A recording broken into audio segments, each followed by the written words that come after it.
Hi everyone, welcome to my cyberspace as we continue our project on stroke prediction analysis. In this video, I'm going to be talking more about how to do some bivariate analysis, when to choose a categorical data or a numerical data. Now let's get right into it. And so first few things is that we want to do this number 3 question before we come back to number 2. So which says, what's the association between age and having stroke or not? And does the chance, or the question could be, does the chance of having stroke increases as individuals grow older? So this model we are going to be using here is going to be useful for you in any analysis. So when we have one numerical and one categorical data, most of the time you can use a bar chart. Remember, one numerical, one categorical data, bar chart. If it is two categorical data, you can't use a bar chart.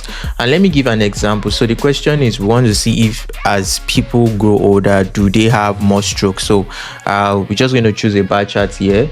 And so as people grow older, so what I want to pick is age.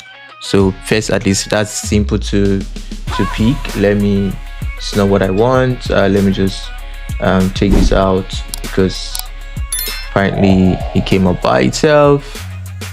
So remove. Okay, so as people grow older, do they have stroke? So make sure you're clicking on a visual. So click on age. If it does that, then I want to check as people grow older, do they have stroke? Remember that I said when you have a categorical data, you can, so when you're just choosing a bar chart, you want to choose one numerical, one categorical data. You don't want to choose two categorical data. So this is and you also don't want to choose two numerical data. So bar charts mostly work when you have one numerical, one categorical data. And so you can think of it, your numerical data would be on the y-axis, while your categorical data would be on the x-axis. So you see Power BI is smart enough to put this numerical data in the y-axis for me. So that's something you need to know. So because I already have a numerical data again already, so I can't pick a numerical data here again. I can't. You see how it would not make sense. You see what is happening here? It's just so it's saying it as two numerical data. So it wants one numerical, one categorical data. So the best to do is to use stroke category. So that is where, as a data analyst, you know the thinking process. So it's not just putting any visual in itself. So if I click the stroke cat, then you see that it shows me it shows a nice visual, but this result is not correct because if you look at on the x-axis, it's showing me the sum of age, and that doesn't make sense intuitively. We are not trying to look at, we don't want to add up everybody's age and say, okay, people are 59, 25, then do they have stroke or not? That would not make sense in everyday life. We try to okay, maybe we should use count. Let's say count. This is still not making sense. So what it's doing is it's trying to count 1, 2, 3, 4, 5, 6, how many people have a stroke or not. So what we are thinking of is, normally what you think of is that what's the average age. So when it comes to ages like that, so you want to choose average. So if I choose average sounds like a good, so it's trying to say the average age of people who have stroke is 60 years, and average age of people who do not have stroke is about 40 years. So this makes sense. So that's something you have to always think about, do I use count? And a lot of times you would always play around, just keep playing around it and think about it from a real world perspective. So that's something that you could do. Then the next question that we have here is, does having stroke vary by gender? Right? Does having stroke vary by gender? So this is two categorical data in itself, but I can because I already converted it to, I have a version of the stroke that's in numerical data, so I can still use a bar chart here. So does having stroke vary by gender? So if I still want to use a bar chart, so let me open another bar chart. So does having stroke vary? And the boring stuff is the main stuff. Right now we are not focusing on making this visual fancy. That's going to be in subsequent video. How do you make it fancy? How do we choose a different visualization type and all of that? So you could, so how do I, so the question is, going back again, what we have here is, does having stroke vary by gender? So I know that at least it's easier to pick gender, so I'm just going to pick that first of all. Just going to make sure I pick gender. So having stroke, does it vary by gender? Because gender is a categorical data, so x-axis is picked already, then I have to pick a numerical data for the stroke version. So this is a numerical data. So this looks okay, but this is also summing the number of stroke which that I don't think that's what we want to do. We want to count those that had stroke, not sum them. So we will do count. So it's still doing like 3k. If I do count distinct, that's not obviously what I want, so I'm just going to go back to count.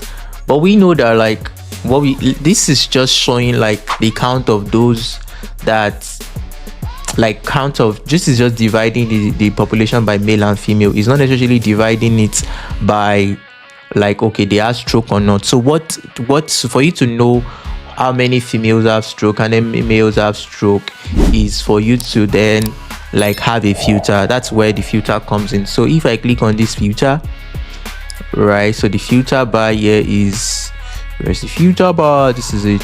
So you can use this one, but just best to use this one.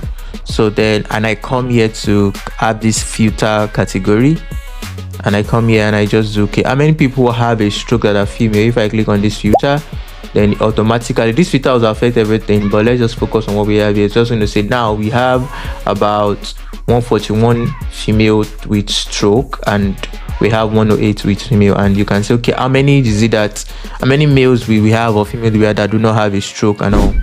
So we see it starts to show you the number. Then in case you don't want this filter to be applied to anything, you can just click on this. One way to also do this is whatever you have here, you can click on the visual and click on the different charts. You see it does the same. It just giving you the same thing. You click on donor charts and you could do that for the different visuals that you have. So let's try to like answer this question in a different way using, like, let's say a table. If I click on the table, it's just going to show me this, but let's pick up this other question. And so it's saying there's association between so let's assume I want to use this. Does having stroke vary by resident type? And I don't want to use like the numerical version, I want to use the two categorical version, right? Or let's even just go back. So what would happen is, as an assignment for you, try to follow the same video and try to do having stroke by resident type and try to do what's the association between BMI and having stroke or not. So whatever was done here, you can replicate it for this same version. Whatever was done here, replicate for this same version. So let's just do this.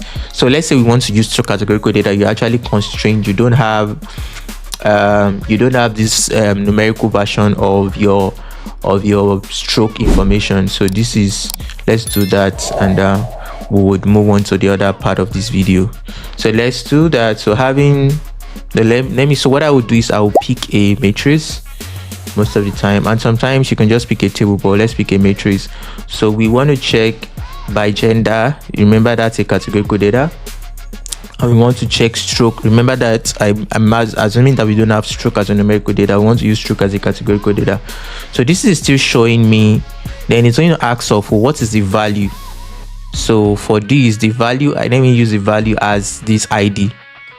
So first few things is that it's summing up stuff, but I don't want it to sum up things. I just want it to count for me. So I'm just going to come to the value that I counted. So that's our height, is always like our way to like move around things as analysts. So we kind of like, okay, count, or if I also do count these things, it's still going to be the same. So count. So we see right here, and let me change this back to so what this is if you, let me change this to the same visual that it was initially, so you could compare eyeball to eyeball to eyeball. Or I think this might not be a very weird approach. We can do compare eyeball to eyeball. Let's leave it as where it was before. Let's leave it as that. Let's leave it as this, so we could see the visual in itself. So we see here 294 is the same thing as 294, and it's showing you that it broke it down by having stroke and no stroke. And if I click on this filter here, you will just see that this number will be the same. Yeah, so we see, and if I click it down to this, it shows me the same thing. So it's just about like what do you want to do. So do you want to have a version of your data that is categorical and numerical, or do you want to have your data version that is just like this, the breaks it down. So some of your stakeholders might want it like broken into the pieces this way. Some might just want it to be broken down like this. So in next video, we're going to be talking about like how to do more like visualization analysis, and also how to make things more fancy. If this video was a value for time, to subscribe, like, follow, and share. Ciao, bye everyone.